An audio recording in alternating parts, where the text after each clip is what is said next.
Hello and welcome to a Smurd P video, and today we're looking at Power Rangers issue 8 as I am trying to play catch up with this series. And then after this it's issue 9, and this is written by talented Ryan. We got Francesco on the illustrations and ink assistance by Gilby, and colors by Raul, assisted by Jose, and letters by Ed. And the issue begins with, well, Draken wanting some snacks. And then he also makes a big comment about, hey, it's great, having plans to build an empire, it's hard work, and sometimes you get to leave it to your kids. But he says the Heterians, whatever they're called, empire was built on worlds that couldn't even defend themselves. They weren't developed enough to even be worthy enough to fight back. So in other words, he's saying they are scavengers. Just try and get that a little bit better. Okay, so the Imperial Reel is there, and then we find out that the Queen, she was meant to try and change the way her husband led this world.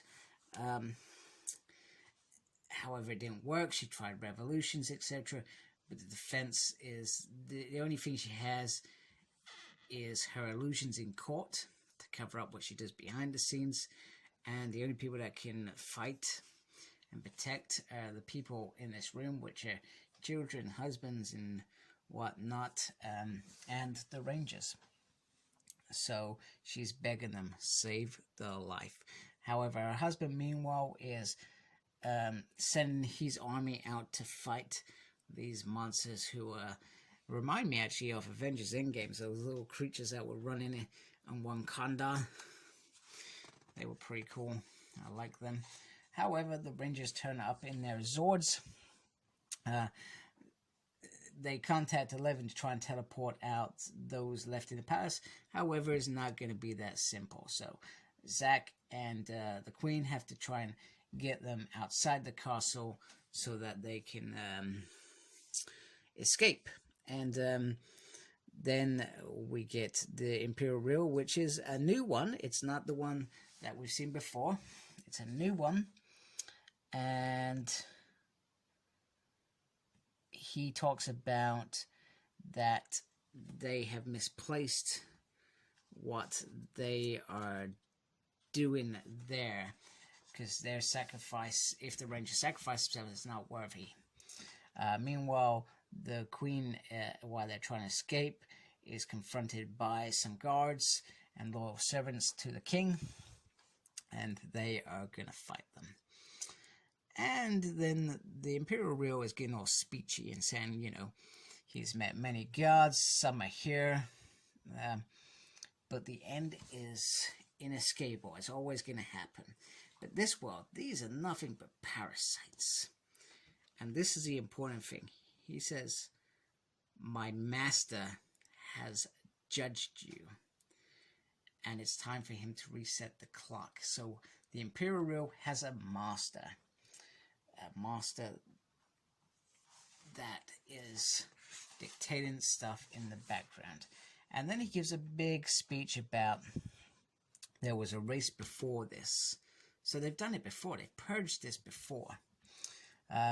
Which is very, very interesting and very cool. Because nobody remembers what that world is, and you had an opportunity and you didn't do anything. You just plumaged and plunged and did all that bad stuff. So the Queen and Black Omega are getting stuck into it. And he's trying to get the Queen to go. They're fighting for their lives, and she says, go, it's fine. I'll be right behind you. I'm going to hold these guys. I'll get there, get my people out. You know what this is. This is the moment she sacrifices herself. And the Imperial Reel is he's really actually speechy. And he puts it on the Rangers now. He gives it from a different perspective, that you may save a few million now, but you're damning billions of lives. So there's that morality again that we saw in the last issue, whereas he was saying we don't play God here.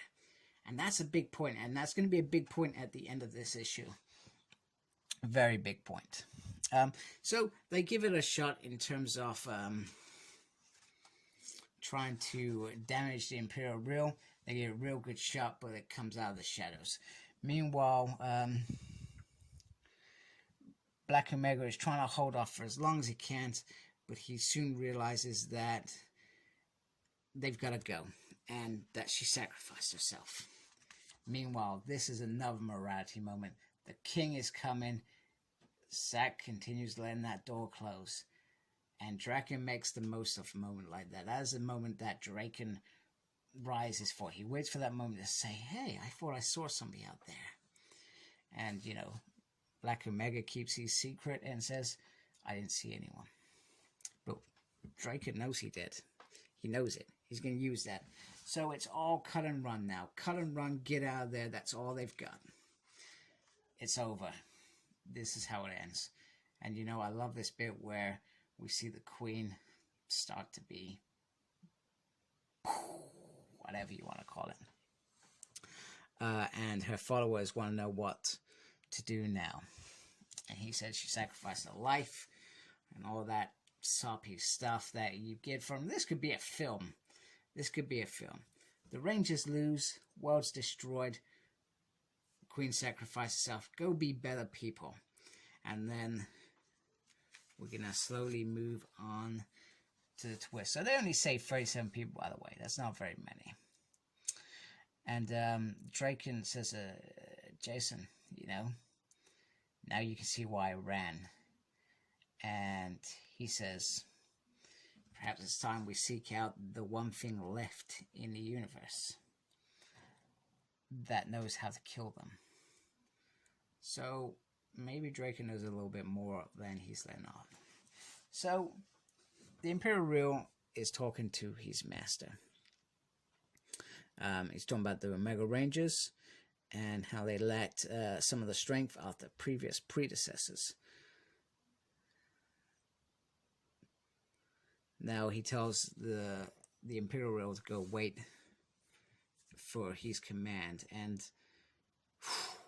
this is the shocking moment. The shocking moment. Now I'm going to take you back to actually Mighty Morphin Power Rangers, where Zed says to Candice, or whatever her real name is, the Eltarians are actually conquerors. Boom, boom, boom. Look at that. Look who is in that picture. The great commander of the Eltarians. The Conqueror. What a twist is that? The guys that Zordon is a part of as a race, who he represents, and we're the good guys, actually the bad guys. And they've created the Imperial Reals. I'm sure we'll find out how that happens. They create these Imperial Reals to go destroy the world. So they are the bad guys. They are not the bad guys. They make God-like decisions. They go and say, this planet is doing all these bad things. They don't fit into our way of this, the way this universe should be. Let's go wipe them out. One thing I will say is if the Eltarians, or this Guardian, whatever, had all this power, why was it never used against Dark Spectre? I'm hoping something like that comes off of this, because there's got to be a face-off at some point. Is he just a one-man Eltarian making these decisions? Is it like a secret order or something like that? But anyway, it is a brilliant move, a brilliant twist, perhaps one that I maybe didn't see this coming. I didn't see it coming at all. The thing that I've been seeing is hopefully the old Zordon's mentor becomes Zed. That's the only thing that I see. This was a whole twist that was brilliant and fantastic, and it's got me infused with expectations of reading that issue 9 because I'm very excited to find out what happens next. And you know it's still going to be a slow burn. It's going to be a slow burn, but you know there is going to be an event on the horizon that's going to come. We're going to read it, we're going to love it, and we're going to be like, whoa, that was a brilliant story. And there's no restraints with this. Ryan can do whatever the hell he wants and deliver. So fantastic job. Absolutely love this issue. Enjoyed it from start to finish. I'm looking forward to the next issue. So, thank you for watching. Please subscribe to my channel if you like what you watch, and embrace the geekiness. Take care. Goodbye. Please like, comment, and subscribe to my channel. Follow me on Instagram, CyclopsSmurd. I'm on Twitter @SmurdP. No idea what I'm doing there. I'm also got a page on Facebook, SmurdP. And embrace the geekiness. Thank you for watching. Take care. Goodbye.